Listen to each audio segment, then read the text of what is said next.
taking a critical look at the gaming news of the week. This is Augmented Reality, presented by the Triple S League.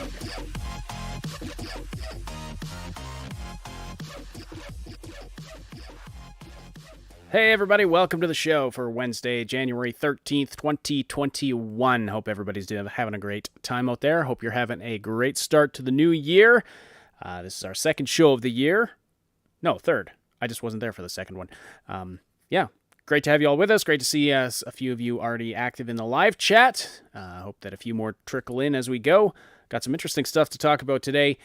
Last year, if you had told me that in January of 2021 we'd be talking about a Ubisoft Star Wars game and Bethesda making an Indiana Jones game, that would have sounded a little crazy and unexpected to me. So 2021 is definitely starting off kind of strangely.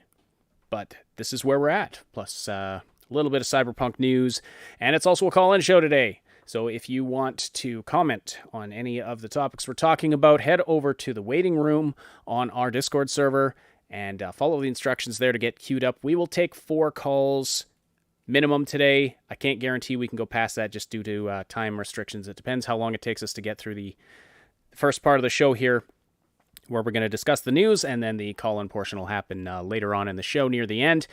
Like I said, we'll take a minimum of 4, and we'll get to more if we possibly can. So anyway, glad to see you all, and glad to see you, Cyb and Moon.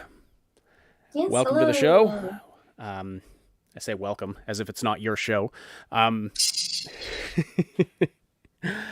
are you doing? How are you doing, Cyb? Good. This is a big day. This info that I have is going to be pretty shocking, and we're going to go through it with a fine-tooth comb. Yeah, Cyb has something interesting to talk about with regard to the Star Wars EA situation. You might notice on our thumbnail today and our graphic that's on the screen right now. Is this what they wanted? What does that mean? Well, we'll get into it, but there's something interesting, some interesting info that Cyb's dug up with regard to the deal between Star Wars and EA, and it's kind of an opportune time to talk about it now that we're talking about EA's exclusivity being over, and it's been announced that Ubisoft is working on a Star Wars game. We'll get to all that in a second. First, I just want to say, please slam that like button. Really appreciate that. And put your questions and comments in the live chat. We will get to as many of them as we can throughout the podcast today. And I think that's about it. So, couple of, let's see, should we talk Star Wars first? Well, sure. Let's do that because we also have big news from Cyberpunk today as well. All right. And my poor puppy. Oh dear. Do you want to quickly go through this Q&A that they have just put out? This was out about 2 hours ago here. Basically, Cyberpunk 2077, they've made a video. They have made a couple of things that announcements, and it has this Q&A in it in which we're going to be talking, and they're talking about all the mistakes that happened. There's another video up with one of the lead devs, with one of the founders of the studio, going through what happened. Kind of like this is the first time they're sitting there talking about this stuff. So yeah, if you can talk this real quick, I'm going to see if I can. Sure. Yeah, I'll go through this Q&A. So I didn't realize there was a Q&A. So this is the first time I'm seeing this. So we will go through it a little bit here, but basically the rundown of this is that a couple of hours ago, Marcin Nowinski, he's in the video. He's the face of the person in the video, looking like he hasn't slept in about 5 years. But it was put out on the Cyberpunk 2077 YouTube channel, and it's called Our Commitment to Quality. So he gave an address about their desire for quality in their games, wanting to make the best games ever, and how they basically are trying to take ownership of the fact that Cyberpunk 2077 didn't live up to the standard of quality they wanted to achieve on consoles. So it was interesting. It seems to fall a little bit short, in my opinion, simply because the technical issues are not limited to consoles. I mean, they are worse on the consoles for sure, especially on the PlayStation. for some people it's running like garbage. For some people it's running okay, but for some people, the problems on the PlayStation are definitely there, but consoles in general as well. But the video that they put out, Marcin talked about, it was entirely focused on technical issues. They didn't address any of the design problems or missing things or any of the other issues that people have been raising. It was exclusively focused on the technical issues. Now we'll see if there's anything about that in this FAQ that they have just recently put out, I guess, in conjunction with this video. So, yeah, all right. So, first question on here: why is there such a gap between the PC versions and the old gen console versions? The answer there is basically it's huge in scope, features a multitude of custom objects, interacting systems, and mechanics.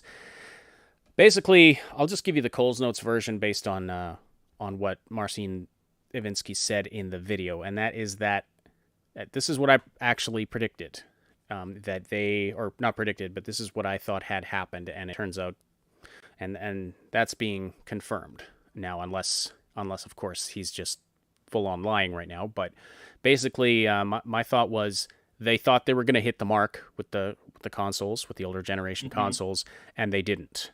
Like they thought they were going to hit it, but they didn't. And he specifically mentioned the streaming system, the loading in of data to feed to the game engine to basically put things on your screen. He said that in particular wasn't working well. And actually, that he covers that in the second question here too. By the way, this is up on cyberpunk.net, the official Cyberpunk website. So again, this really, really emphasizes what we started to pick up right before release, is that the console versions had a massive break when they were putting the final stuff together, and that was that emergency delay, and they thought they could get it, and obviously it just got worse, basically. Like, they fixed some major problems from again, reportedly they fixed some huge, massive, like, console bricking problems. So we're talking massive, like, stop the presses, like emergency, like ruin your entire month kind of thing. They fixed those, but then everything else on those versions just started to unravel and cause more and more problems. Not at the scope of the bigger ones that they tried to fix.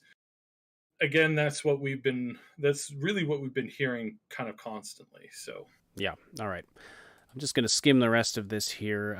So again, it's entirely focused on technical issues. They also announced there's a question here. You have said there would be free DLC for the game in early 2021. Will this be impacted by the improvements? The answer is that they're still planning on releasing free DLC for the game, just like with The Witcher 3. However, they've decided to prioritize fixes and updates for the base game. That makes sense. No surprise there. They will be releasing free DLC afterwards. We'll have more to say about that in the coming months. That's what he says. They also point out that they're still aiming to get the next-gen console version, the next-gen update version, out this year as well in 2021. And that's the actual next-gen version that takes advantage of, like, that really ramps up and utilizes next-gen systems. So that would be for the Xbox and the PlayStation, as well as for PCs that can handle it, I'm assuming. Mm-hmm. Are you making the team crunch to work on the patches? Well, let's see here. He says, the team is working to bring relevant fixes to the game without any obligatory overtime. Avoiding crunch on all our future projects is one of our top priorities. Okay, interesting. When is the game coming back to the PlayStation Store? We are working on fixes and updates and are working with Sony to bring Cyberpunk 2077 back to the PlayStation as soon as possible. Okay. So, soon as possible. When it's ready. And what is the status of the Help Me refund? Okay. I'm just going to skip that one. But, so they're still looking to get the next-gen console update out in 2021, which is seems pretty ambitious. And as I've said before, I'm hoping that that brings with it some improvements to the existing systems of the game that were just missing or not working very well. Now that's a hope on my part. I've got no info on that, but I hope that fixes, for example, like the police system that is just kind of garbage. No, I think that I think this game is too big for the old consoles, for the baseline old consoles. It could work for the mid gens, but I honestly think that they should never have supported the original like the old consoles, the fours, and the baseline Xbox, because it's just there's just too much stuff going on in the game to release on a piece of hardware that is that old. I think they should have said that from day one. I think they should have said that, hey, look, it's it's going to be available to play on, to kind of play on the older consoles, but it is not officially supported, and therefore we're not going to officially sell it for anybody who has that older gen console. And again, I think that would have been a softer pill to swallow than what ended up happening, and it certainly wouldn't have ruined people's day, because then they would have been expecting they would have been expecting that. And flat out, I think that anybody releasing games for next gen games, or what they claim to be next gen games, on 8-year-old software is really, really stupid. I don't think that any of the big title games going forward that have been designed with the new consoles in mind, should be backwards compatible for the older systems. I really don't think so, because it's just a matter of you're really hampering the development, you're really hampering the overall everything, and you're really causing a lot of, it's a lot of problems that are being caused by this, because you're trying to make a game for ray tracing and all this new stuff and all these cool new features, and you're designing the game around it, and then you're gonna backdate a version that doesn't have any of those new features. You're gonna cut the AI down. You're gonna reduce how much memory you can use, because it's got to run on the old stuff. This is a serious problem. And again, this is for games that are due out late 2021. I'm not talking about games that are due out in the next few months. Obviously, a lot of them for the next year are designed to run on those old consoles, and that's fine. I'm talking next gen, what they say or what they claim is next gen. If you're building a game for the PlayStation 5, it needs to be built for the PlayStation 5, and any backwards compatibility needs to be let go from the development team. If later on you can backdate it, sure, try. But this is going to become a problem that's going to get worse and worse and worse and worse. The Islington girl says, yeah, it's like trying to cram a couch into a pencil sharpener. That's a colorful metaphor. Thank you. Yeah. And yeah, well, Funky's right. The fact that Sony and Microsoft are still demanding that all of the new games coming out are also backwards compatible with the previous generation, this is insanity. This is absolutely insanity. Are we talking about the Xbox One, or sorry, the Xbox Series X has to be compatible with the Xbox One, or are we talking about the Xbox One X? If you're releasing on the Xbox One X, you have to be compatible with the Xbox One. And Xbox needs to stop their naming problem. Yeah, it's getting so frustrating. Just have it, 1, 2, 3, 4, 5, and have it linear. This is so confusing and so annoying. It's like trying to pick up a game or something, or a movie, something like oh, you meant the original title release, not the new title release, or did you want the other title release? Right. At this point, it's getting ridiculous. To clarify Funky's point, so the mid-gen software, so we're talking about the PS4 Pro. If you're you can't just release for the PS4 Pro. Sony doesn't let you do that. If you're releasing for the PS4 Pro, you have to be compatible with the baseline PS4. And same with Yeah, even just looking between the different consoles, they look like different systems to me. So it doesn't make sense to me that they're trying to make them all work on the same thing. I know that my PS1 couldn't handle what my PS2 did, So why should I expect any different going forward? Well, Like, why are they trying to do this? Part of it it's complicated by the fact that development on Cyberpunk started so long ago. Now I know the actual building of the game. We're not talking we're talking like previs and stuff like that, and that's probably where some of these decisions were made that they were going to release on on what was current gen consoles. I mean, at that point, we didn't know anything about the new Xboxes or PlayStations or when they would be coming. Even like 2 or 3 years ago, we didn't know. So, yeah, I can see where it gets complicated when your release is kind of straddling those two console generations. But anyway, I mean, actually, there's a comment from Yagos here I want to read.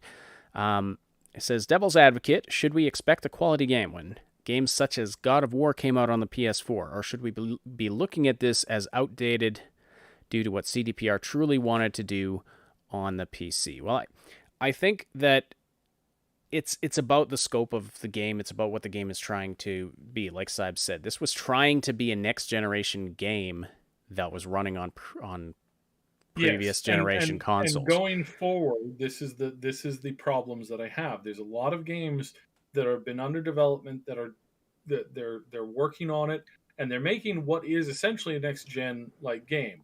But the game is also like they're sitting around, and I can tell you that they've been having this conversation. I was talking with somebody the other day who said, we wanted to add 4K and 8K graphics as the baseline, but we can't because the old consoles can't support that. So as a baseline, 4K graphics. They can't do that. They have to scale it back to essentially 7080. Yeah. And they have to put that in the game and build that in as the baseline and then upgrade from there. It's like trying to win a car race, driving a 40-year-old car that hasn't had a lot of upgrades and tune-ups recently, and as you're driving, then saying, hey, make it run better, make it run faster. That's the limitation that these companies are putting on themselves, and that the platforms are putting on the developers. And all this is going to do is it's going to bottleneck the actual next-gen games that are trying to get out. And PL brings up that... Sorry, go ahead. Yeah, go ahead. They're going to be held back constantly. Mm-hmm. PL says Red Dead Redemption 2 ran just fine on the old console. This is a... Let me address this one. No, Red Dead Redemption 2 is not the type of game that you think it was. It is not a game that has complexity of the level of Cyberpunk. In Red Dead Redemption 2, you'll be hard-pressed to find a position where you can see 200 NPCs at the same time. In fact, I kind of don't think it exists.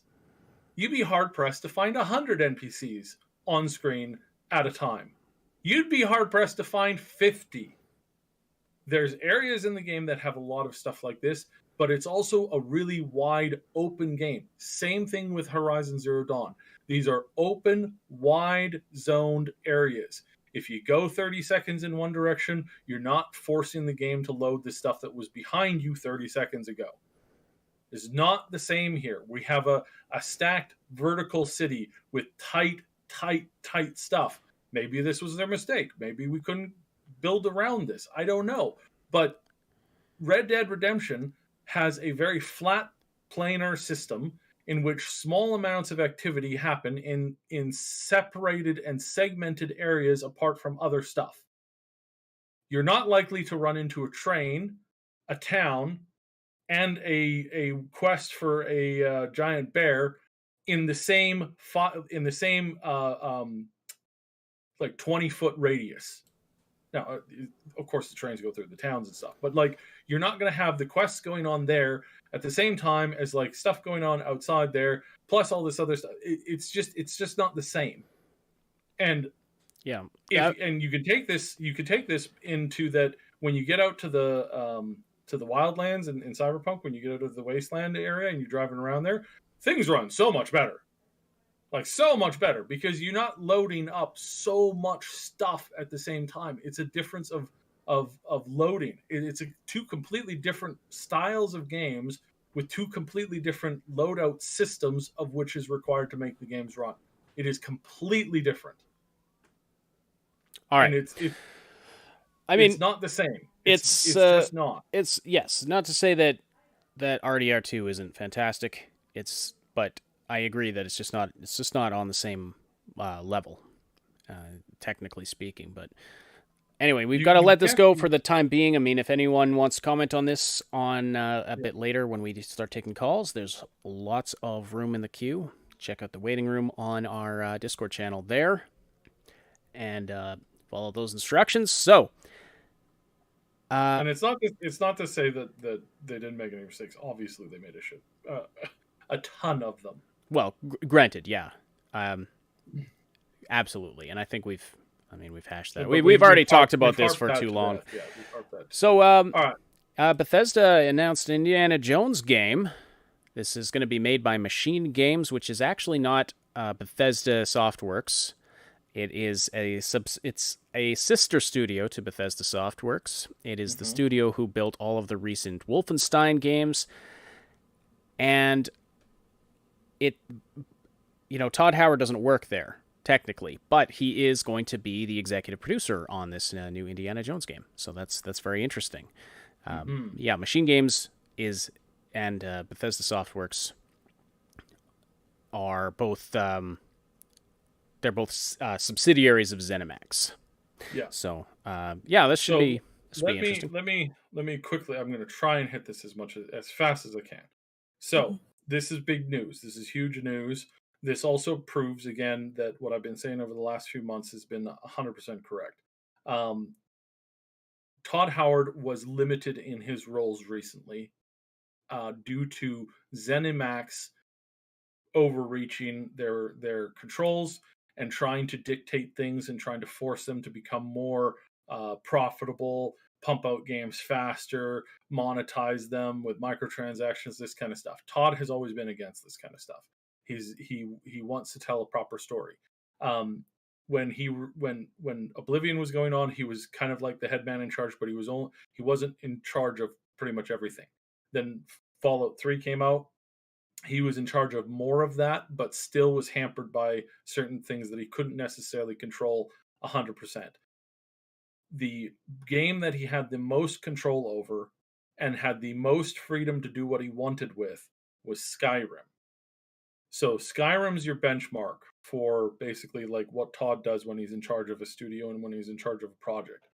Fallout 4, he lost a lot of that power because ZeniMax corporate heads were getting involved in the day-to-day operation.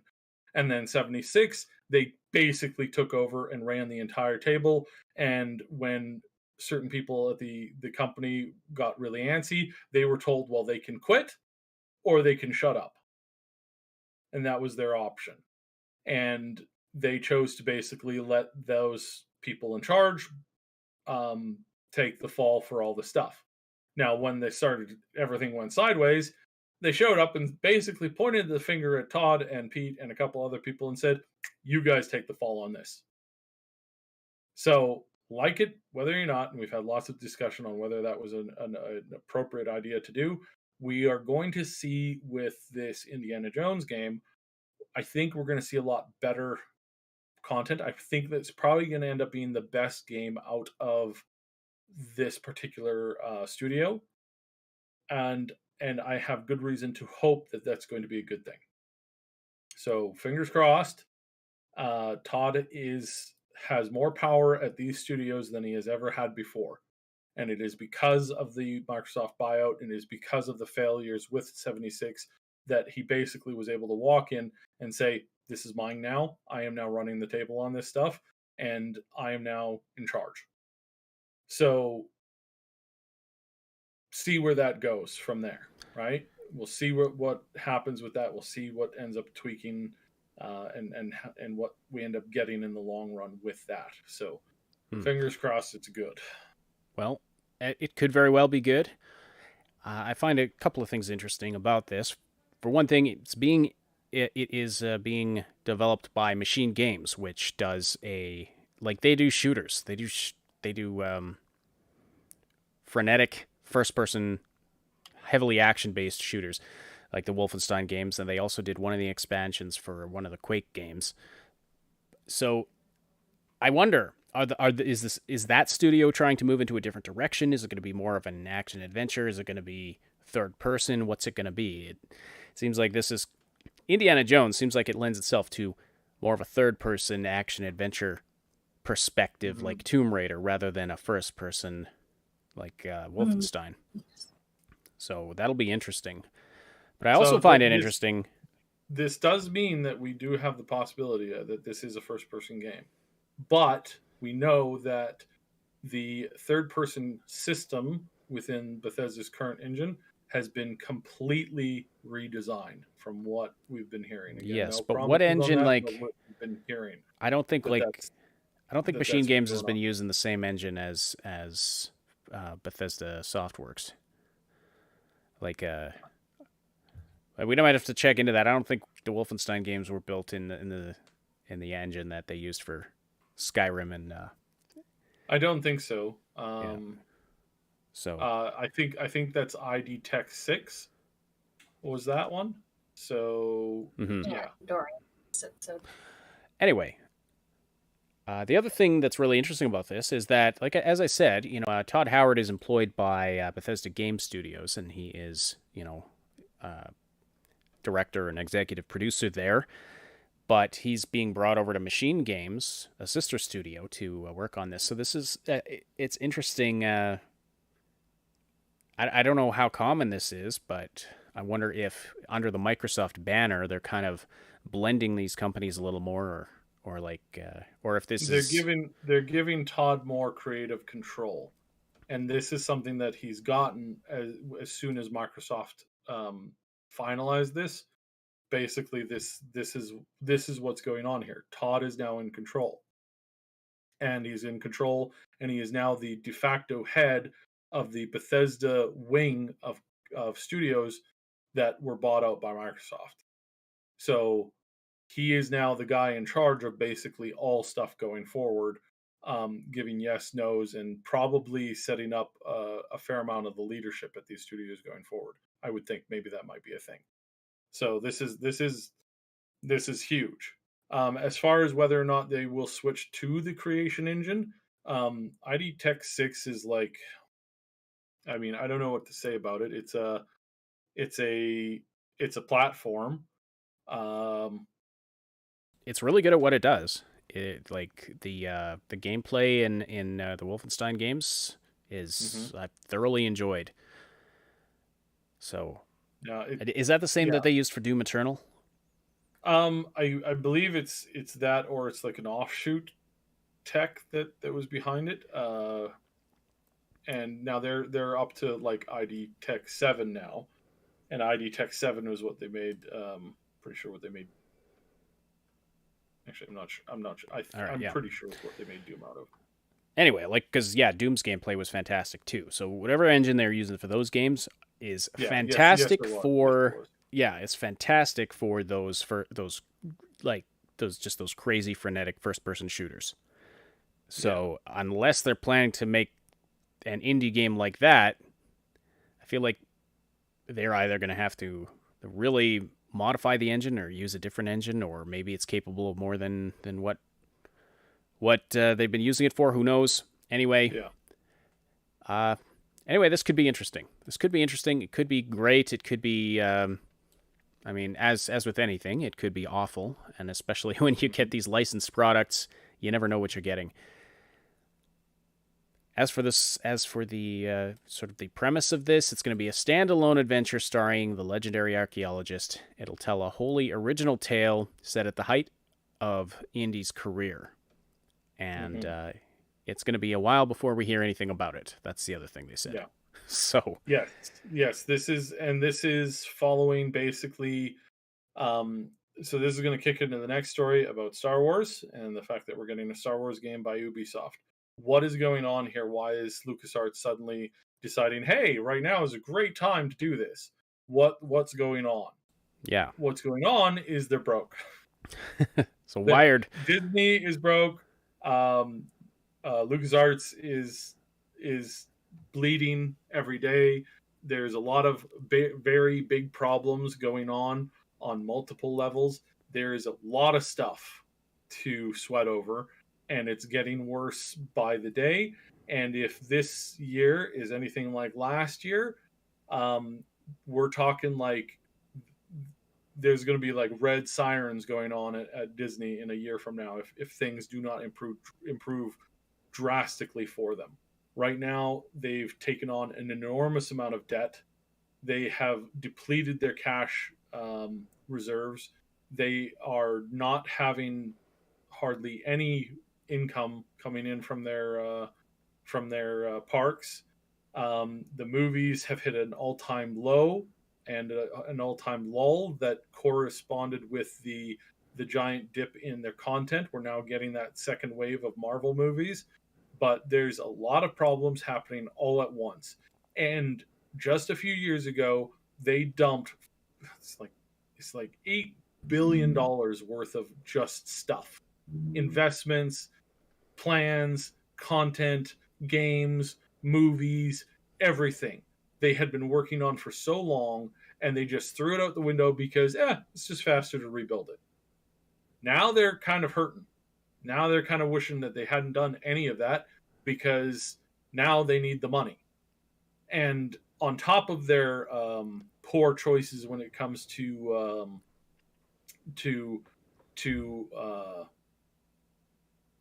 going, I'll say it, going woke. That's the idiom that a lot of people use. What happens with that? What happens when we see this is that the people who complain on Twitter are not the same people who buy your products. And when you spit on the people who buy your products and you say, all right, Twitter, buy my products, you discover that hardly anybody buys products. So how far and exactly how bad and in what ways, I mean, that's an entire, I mean, there's entire YouTube channels that are dedicated with like daily updates walking you through how this happened. So we won't kind of get into it, but suffice it to say they've made some mistakes.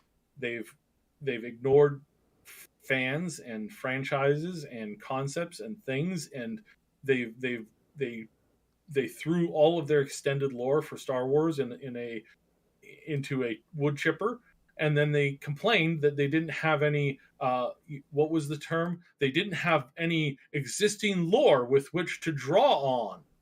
One of the dumbest things I've ever heard anybody say ever. It's like somebody goes outside, they take their mother's china set, they throw it in a wood chipper, then they come inside and go, I really wish I had some plates and bowls and spoons to eat with, because this eating out of a pot thing, especially in the middle of this crazy flu going around, is really not a good idea. Oh, you think? Really? Really?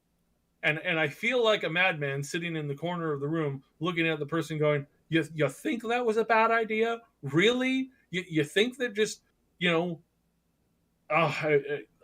don't want to get too angry with this, but it was a series of poor decisions made by responding to people who make a living selling hate and selling anger and selling, how dare somebody give me a non-soy latte this morning? Well, cancel them. Plus, I think in general there was a lot of mismanagement too. I mean, even the way they had they brought Rian Johnson in on the second movie and let him just trash what J.J. Abrams had done with the first movie. Now, I don't know, like J.J. Abrams, like the episode 7, I think the general response was that it was okay and it was a decent start, but then he just came in and was like, "Oh, I'm just gonna undo all of that. Wait a minute, you created this villain? Okay, I'm just gonna kill him off here in the second movie, and we're not gonna learn anything about him or what he was or where he came from." And one of the worst fight scenes I have ever seen.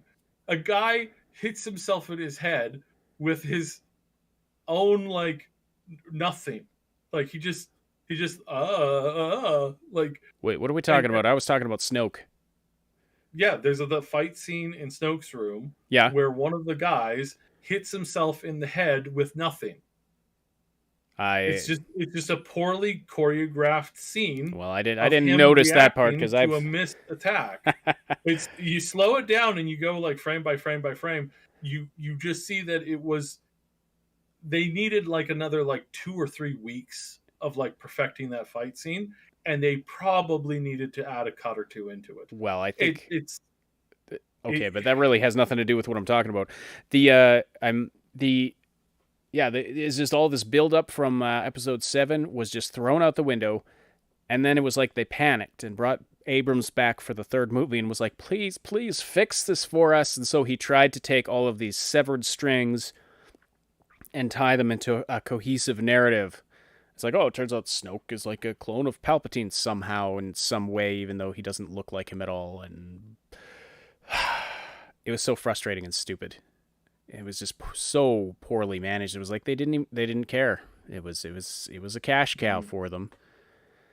And and they thought it would print money. And so here's one of the things. They have entire warehouses full of toys from that whole movie series that nobody's willing to buy. And so now they discover that, turns out that, Baby Yoda and Luke Skywalker and Darth Vader actually are the most famous and most popular toys still. So there is this level of like, do we just infinitely repeat the past, or do we like forge a new pathway? You can do both. Like, it's a big franchise. It's a big story. You could do both. Yeah. You didn't have to burn down the past in order to build a new future. But you need to like say, that's the past. That's over there. Over here, we're doing this other thing. And then you see what you get when you do that. But when you go to war against the fans of things, it's really just a terrible idea. And by the way, to respond to the comment in the chat about us hating on Star Wars. No, you're listening to 3 old school Star Wars fans.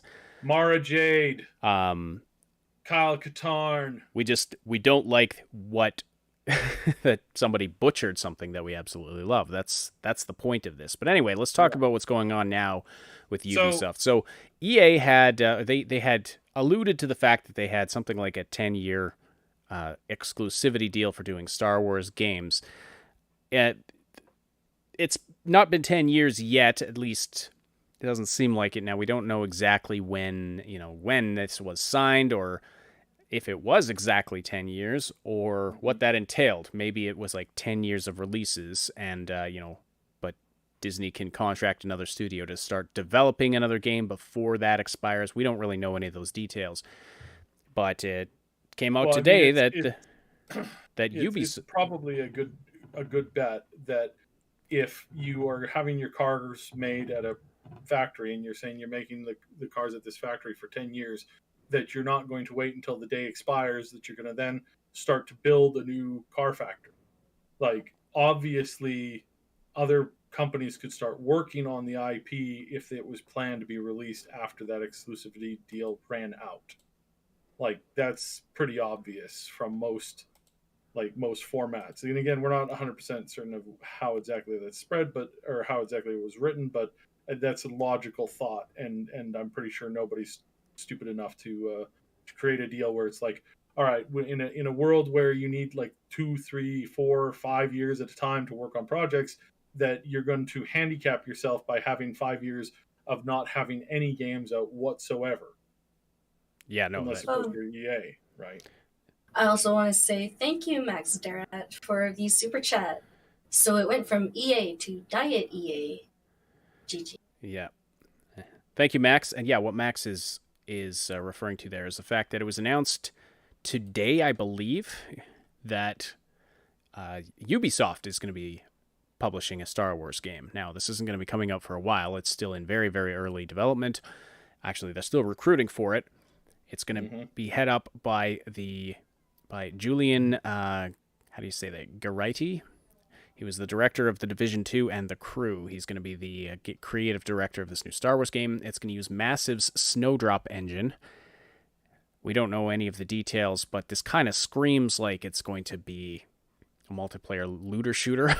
I don't know I don't know how I feel about that, but who knows? It'll be an open world looter, and we're expecting to see microtransactions in it well, because that's what Ubisoft does. this is why in the title, I deliberately put in there, is Ubisoft really going to do any better? I mean, some are saying, yay, finally it's out of EA's hands. Well, actually, we don't know that EA is going to stop making Star Wars games. We just know, obviously, it's not an exclusivity deal anymore. They might continue making Star Wars games. In fact, I hope Respawn can make another Jedi Fallen Order game, and maybe, we started to see things picking up in the Star Wars games arena, starting with Jedi Fallen Order, and then Squadrons was okay. It just kind of lacked content. There were a number of problems. The gameplay was really good, but it was lacking in a number of areas. I did a detailed review on it on the channel if anyone's curious about that. But Jedi Fallen Order, I loved. I thought it was fantastic. Mm-hmm. It was safe. So, it didn't take any major risks. It wasn't groundbreaking, but it was a solid game. That's what I'll say about that. They didn't have the ability to. So this catches us up to the news. Just quickly before we do that, I do want to touch on I want to make one more point about Ubisoft, and that is that yes, there is a lot to be concerned about with Ubisoft making a Star Wars game. As Max Starrett said, EA to diet EA, and I feel like diet EA is, I don't know. You know how they say those artificial sweeteners are actually worse for you than the sugar? Some people say that. Who knows if that's actually true or not? But that's not the point. Hello, kitty. The point is, I have to wonder, is it going to be better or worse? Now, I want to make it clear that if you're a fan of Ubisoft's games, we're not hating on you for that. We're not disparaging that. I know that last time when we talked about how Ubisoft came in and started adding microtransactions and kind of gearing things toward a microtransaction economy within Assassin's Creed Valhalla, we had I think that offended a couple of people.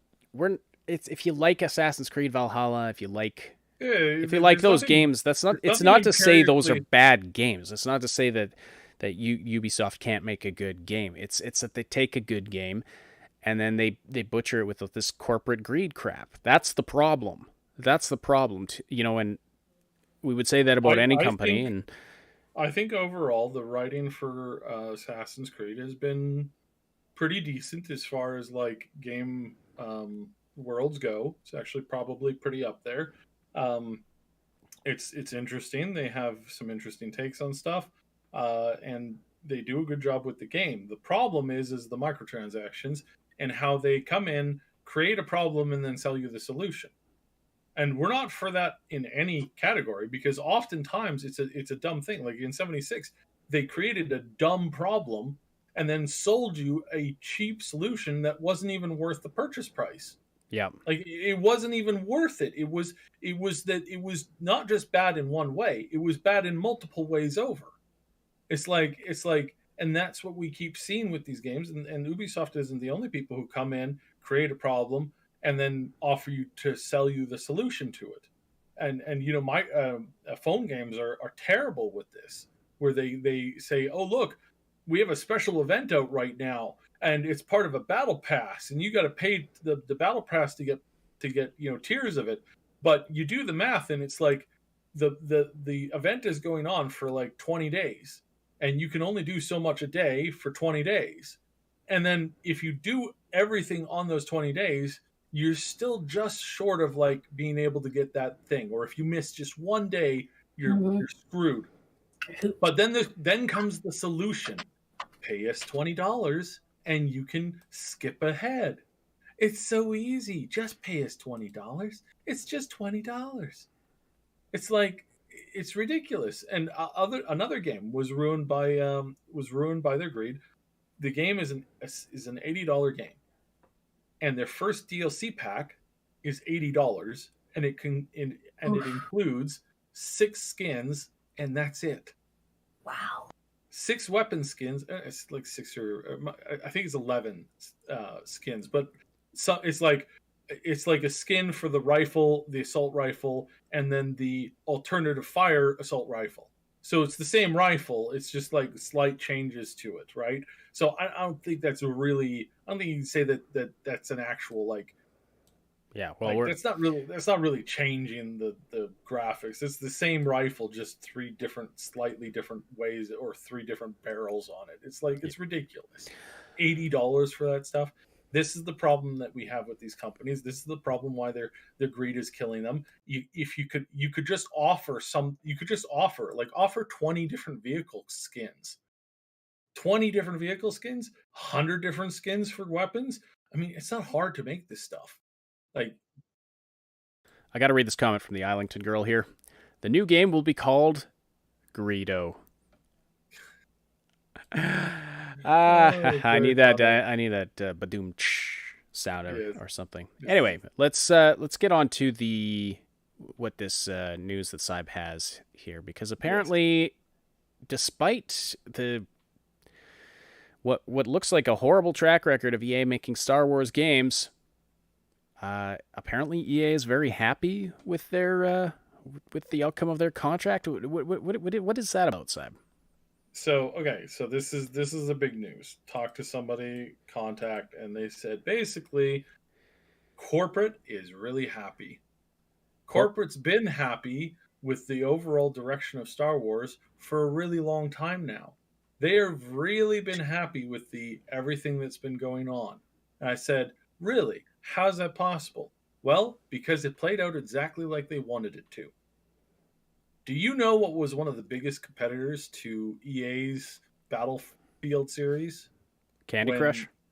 When they bought out when they got the contract, one of the biggest competitors to them not last generation, but generation before last. One of the biggest competitors to them, Star Wars Battlefront. Yep. It was doing tech, it was doing innovation, it was doing models and graphics and story content and all this stuff that was head and shoulders above anything that Battlefield was offering at the time. Then Disney came to them like idiots and said, "Hey, can you make a bunch of games? We've worked with you in the past. We worked with BioWare. Hey, let's do some stuff." And they sat there with this big old grin on their face and said, "Sure, let's do it." And then they proceeded to do exactly what they had planned to do from the beginning, which was trash the entire game series. You'll go, Cyb, how would that possibly help them? How would it not? Just think about this. What did they do with the Battlefront series? They made it so that basically nobody's going to buy the next Battlefront ever again. And it's quite possibly that they've hamstringed the whole Star Wars gaming system incredibly so. But you're thinking, well, why would they do that? There's no money to be made in that. There was no money to be made in this anyways. Why make a competitor to your own series when you own your own series? The Battlefield series is theirs, lock, stock, and barrel. The Battlefront, at best, would have been a popular game that they would have driven up the popularity of of the series, which they would have then had to have taken a huge chunk out of the profits, handed it over to Disney, and then when they lost it, all of that goodwill and all of that good community would have gotten up, would have walked out their door, and would have walked over to another studio, or would have walked over to Disney by them making their own studio. They would have lost all of the effort that they would have put in for years. We said, but how is this why is this the case? So I started doing some number digging. Do you know what the most advertised EA Star Wars game has been in the last 8 years? Take a wild guess. I guarantee you won't figure it out. Guess, guys. Go nuts. Is it that stupid dance-off one? Nope. Okay. I have no idea. Nope. Fallen Order. Nope. It's probably wrong. Not Fallen Order. Nope. not Rogue Squadron, not not anything actually, like any of the games that you've heard of. The most advertised game from EA and Oh, Star Wars that mobile one. The is the mobile yeah, one. the Is the mobile one where an average user who plays the game concurrently for several months, the average user spends $300 to $400 on the game. Ouch. what is that called? Galaxy of Heroes or something? Yeah, something like that. This game has been the only Star Wars game that has been offered non-stop updates for years. Still able to go on and get new content through the game. Still berated, still toyed with, still with the most insipid, disgusting practices of lucrative, like, hey, you should buy this now. Oh, you're going to miss out if you don't buy this now. $50 will fix that. $60 will fix that. $120 special. $199 special. And you get this character. It's a limited time character. You're not going to get this character again. And this character is top of the PvP arena right now. You get this character right now, you're gold. You're set. Do it right now. That's the stuff that's going on every single day. What happens when that game leaves EA? If it does, well, they that's been a cash cow that they have made more money on that than they've made on all of the other Star Wars stuff. Oof. And it's not exactly an IP that they're going to cry about when they lose, right? Because this is what EA does. They weren't interested in building up, creating any type of backbone for Star Wars. They weren't interested in creating a system or a story system or an interactive system of games that fed together in this cool, like Marvel-esque style, like interlaced, interconnected.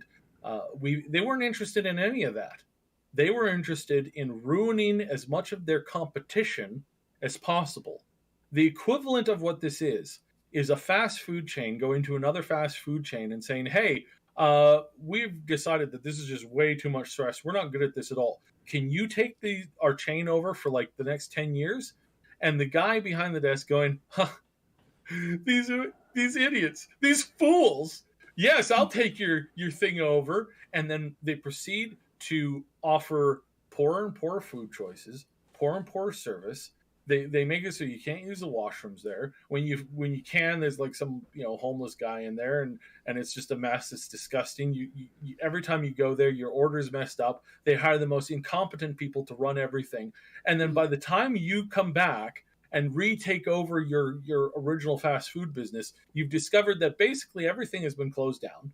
Nobody looks at you favorably anymore, and you've messed up things on your own a whole bunch, and now basically you're out on your bum because you basically lost everything. You lost half of your locations.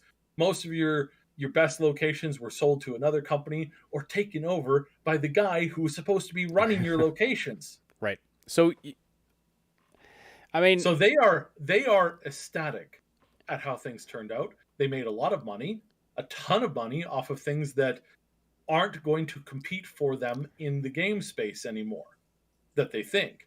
And you'll say, well, what happened with Rogue Squadrons and Fallen Order? Like, what happened with those things? Well, those were both stuff that the studios and the developers who actually care about this stuff had such a burning passion for, and they had given EA such a success for, that they basically shoehorned this stuff into their launch schedule and said, no, this is a thing. And EA reluctantly agreed to give it to them. Just because, again, at least it made you a little bit of money. And we've said before that we believe these studios made good Star Wars games in spite of EA. Yes. But this is quite a thing to ask people to believe. I mean, you must realize that, Saib, that, in one sense, like, it makes sense, but I mean, it's quite a thing, and I'm still digesting it, that this idea that they actually didn't want Star Wars games to do well. I mean, it seems... Cool.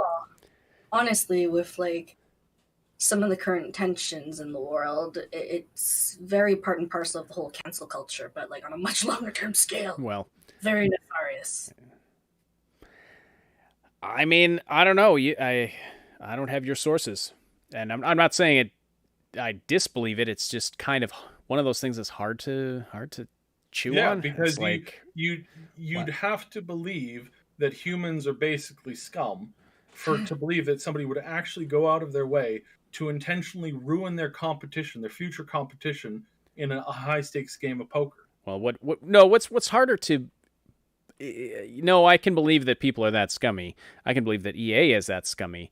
It just seems, I don't know, it's just so off the wall that Sometimes they went into it thinking, we're going to deliberately not make good Star Wars games. It's kind of it's a hard thing Because to buy, but basically, if they had done an amazing job, and any of these Star Wars games became their main source of income over at EA, as soon as they lose that contract, that money's gone. yes. Worse yet, But wouldn't they have that money's not kept the just gone. contract if they had made good games? No, Wouldn't they because keep the contract? Disney could have walked out after the original 10-year deal was done.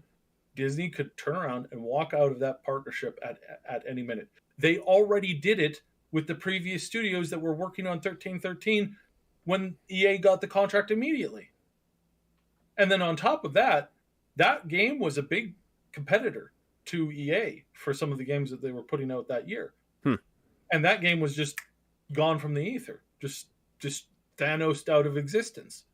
You can't even find a like they came in and they stormed the place, grabbed all the copies and made it so that this game would never see the light of day, and it has never made the light of day since then.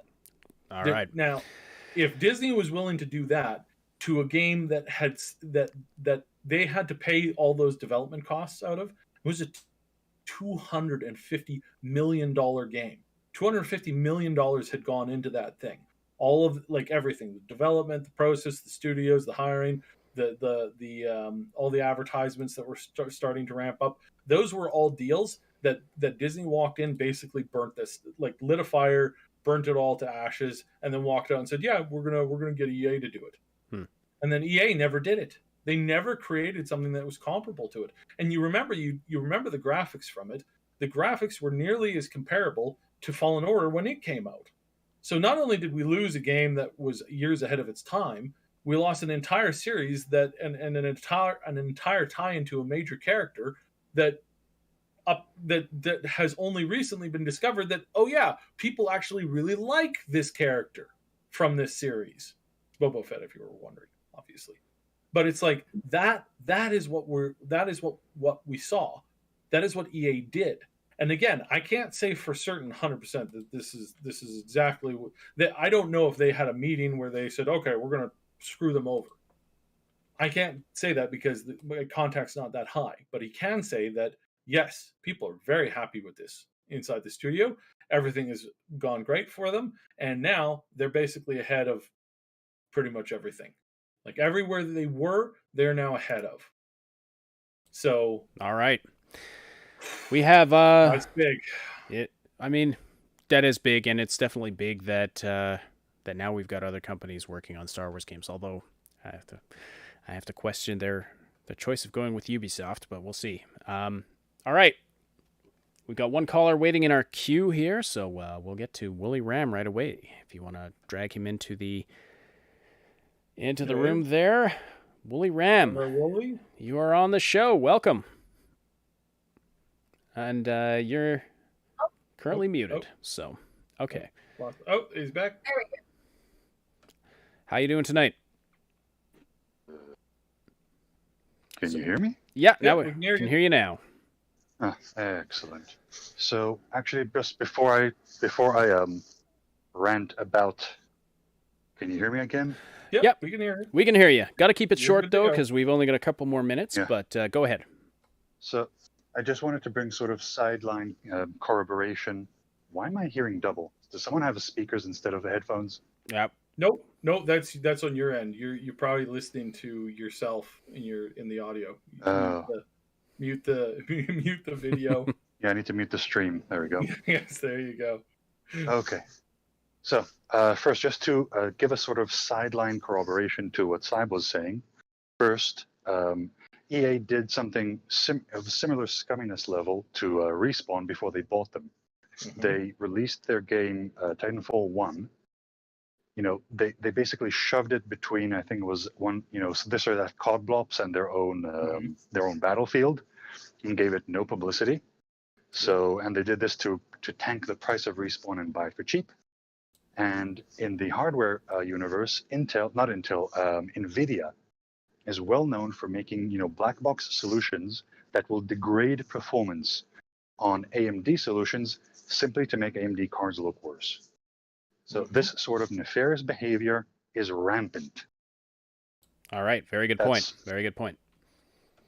That's just that aside. Now the whole the Indiana Jones and Star Wars thing, giving it to Ubisoft and to a studio that managed to fuck up Wolfenstein. Amazing. I mean, my own take on this is that this is just pure boomerism. They're taking two franchises which are significant to boomers, and and Gen Xers might have some nostalgia to it as well. And they're trying to do the safest thing they can. So they went with Ubisoft for Indiana Jones because Ubisoft made the Tomb Raider series. And Ubisoft is doing Star Wars. You have that backwards. Yeah, I have it the other way around. Yeah. And it's just they're still working on the assumption that that millennials and Zoomers, and even old people like us were born somewhere in the 80s or in the middle, straddling two generations. They think we're still they're obedient little consumers who are just going to buy whatever they slap a tag onto. Yeah, well, very good point. I want to point out here, going back to my original one of my original bits, is that one of the things that you have to remember is that the studio that did the follow up to the Wolfenstein one, the Young Blood or whatever it was, these were under the orders and under the control of ZeniMax.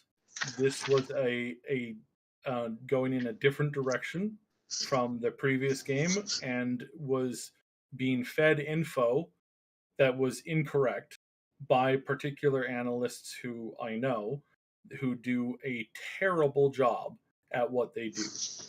And these were the people who were saying, yes, you have to do this and you have to do this. And, oh, yeah, you got to add this character and this character. All of that stuff we see, all of that stuff that came out, that's all on ZeniMax, who is now no longer in the situation. How much damage has been done post that and how much people are still in the studio that think that way, we don't know yet. We're going to see when it comes out. But having Todd, micromanaging it a lot more, we might see some really good stuff here. So don't pre-order this and don't get your hopes up too much, but also know that the people who were the primary problems behind Youngblood and 76 are no longer in the picture. And this is really, really huge. These people are not in the picture anymore. Oh, that's good to know. They've been pulled out and they've been paid off, and they're going on golden retirements now. So, and or I got to put this out there, or they're going to be hired by another game studio who's going to make themselves have an even worse problem because they're bringing in the worst of the worst, the people who fail upwards.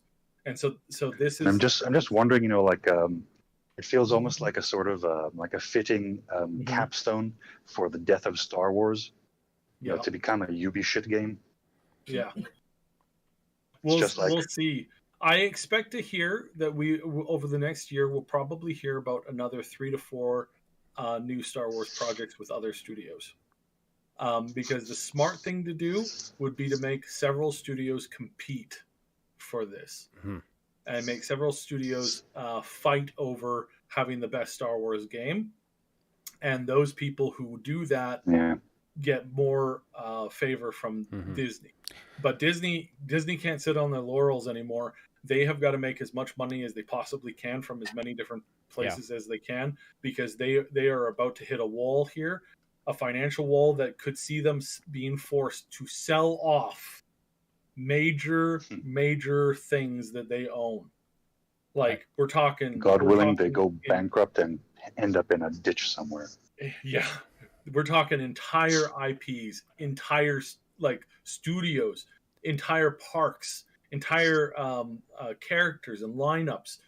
Maybe considering the amount of damage Disney has done to IP law in the United States and by extension to the rest of the world. Yes, it's terrible. That company deserves to be pulled apart and its servers EMP'd. I can't get over the fact that how no, I mean, he wasn't the best man in the world, but how Disney, the man himself, how he led a tirade against ruthless, dictatorial, authoritarian, communist regimes, and how these people thanked the people who are behind the atrocities going on with the Uyghurs. I like, that's how far their studio has fallen. That is how far Disney themselves has fallen. And Disney, if you're listening to this, look, the Uyghur thing has been corroborated by multiple journalists from multiple fields all around the world, by multiple people who are calling this a genocidal atrocity, and you're thanking the people who are behind it. And not to mention the stuff that's going on in Hong Kong, to which Moon and I are especially Moon is very connected with. Yeah. And this is insulting for them to do this on the corpses of our favorite IPs. Like, it's insulting on more than one level, and it's disgusting. Thank you for your thoughts, Wooly Ram. Got to let you go there, but thank you for joining us today. And hey, he may or may not be Liam Neeson. I get more and more suspicious every time we hear his voice. I need to hear him say that line, though. I have a very special set of skills. I will find you. Whatever, however it goes. I don't know. Anyway, yeah. So I agree. Disney's done a lot of terrible crap. Unfortunately, they do own some of the IPs. It's a complicated situation. I want to see Star Wars getting better. Like you said earlier, Disney wants money. Disney wants money. That's kind of their bottom line, and they've butchered Star Wars, and now I think they're seeing their mistake. And I think that I don't want to, and I won't spoil anything, but you watch the end of season 2 of The Mandalorian, and then you watch even the story that takes place in Jedi Fallen Order. It's all about this rebuilding after. It's like these things are set just after Return of the Jedi, or in actually Fallen Order is set just after. It's set after the prequel trilogy, but like The Mandalorian is set just after Return of the Jedi, and there's this hope of the Jedi returning and things being great. That doesn't really jive with what we saw in the trilogy that follows after that.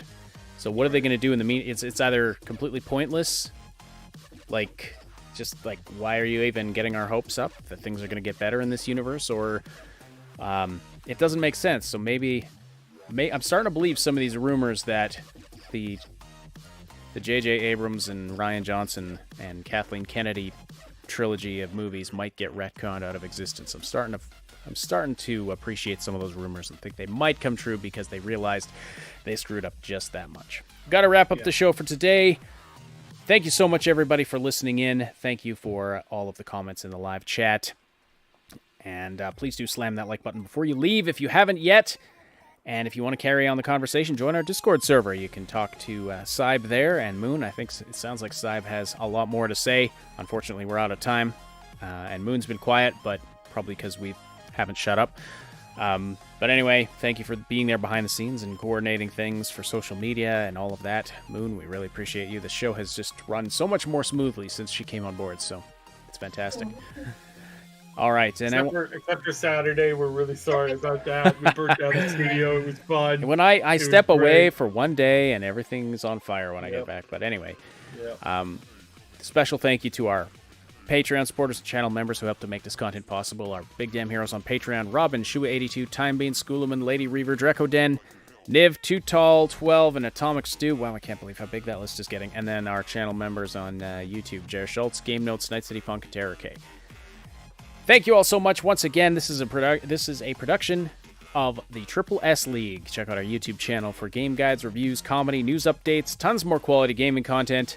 My name is Ash. On behalf of Cyber Moon, thank you all so much for listening, and we will talk to you again very soon.